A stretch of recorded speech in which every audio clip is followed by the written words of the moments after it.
سیرت پڑھیں، صحابہ کرام کے جب واقعات سنتے ہیں علماء کرام سے، ان کی شہادتوں کے، ان کے جنگوں کے اندر جو انہوں نے جو جوہر دکھائے ہیں، جو انہوں نے 70 زخم کھائے ہیں، جن کے مسلے کیے گئے، جن کے ہاتھ پاؤں ناک کان کاٹ دیے گئے، جن کے سینے کھول کے کلیجے نکال کے چبائے گئے، جن کو تپتے ہوئے صحراؤں میں گھسیٹا گیا، جن کے سینوں کے اوپر بھاری چٹانیں رکھی گئیں، جن کو جناب کوڑے برسائے گئے، جن کو کوئلوں کے اوپر لٹایا گیا اور ان کی جسم کی چربی سے پگھل کر جناب چربی پگھل کر کوئلے بجھ جایا کرتے تھے، جن خواتین صحابہ کرام حضرت سمیہ رضی اللہ تعالی عنہ، ان کی شرمگاہ کے اندر جو ہے نیزہ اور برچھا مارا گیا، ان کے دونوں ٹانگوں کو اونٹنیوں کے ساتھ باندھ کر دونوں مخالف سنتوں میں اونٹ دوڑا دیے گئے اور جسم کے 2 ٹکڑے کر دیے گئے۔ یہ سب کچھ انہیں جو جذبہ حاصل ہوا تھا کس نتیجے میں حاصل ہوا تھا؟ سرکار دو عالم صلی اللہ علیہ وسلم کی صحبت کے نتیجے میں حاصل ہوا۔ کہیے سبحان اللہ، اور آہستہ آواز سے کہیے سبحان اللہ۔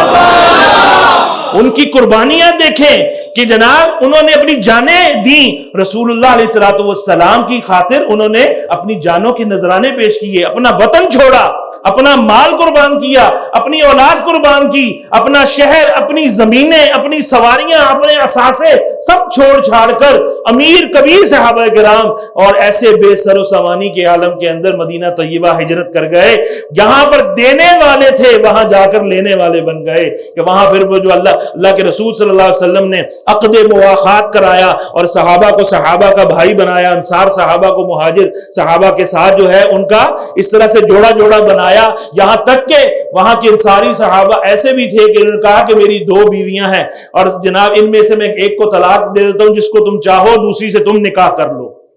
اگر کسی کی مشرکہ زوجہ تھی اور وہ پیچھے رہ گئی تو وہاں جا کر صحابہ نے اس طرح کی قربانیاں پیش کی، تو وہ کس کی برکت تھی؟ صحبت نبوی کی برکت تھی اور شریعت محمدی پر عمل کرنے کی برکت تھی۔ جیسے جیسے قرآن مجید نازل ہوتا، 23 سال کا عرصہ آیات آتی رہی، مختلف واقعات، مختلف شان نزول ہیں آیات کے، تو اس طرح سے وہ آیات آتی، احکامات آتے، تو صحابہ کرام کیا عمل نہیں کرتے تھے؟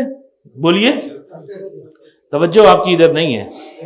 گلا میرا پہلے تھکا ہوا ہے تو میں کوئی بات نہیں، زیادہ ٹائم نہیں آپ کا لیتا۔ صحابہ کرام حضرت رسول اللہ صلی اللہ علیہ وسلم کی شریعت پر عمل کرتے تھے۔ شریعت کے بغیر نہ اللہ کی معرفت نصیب ہو سکتی ہے، نہ رسول اللہ صلی اللہ علیہ وسلم کا قرب نصیب ہو سکتا ہے، نہ اللہ کا قرب نصیب ہوگا۔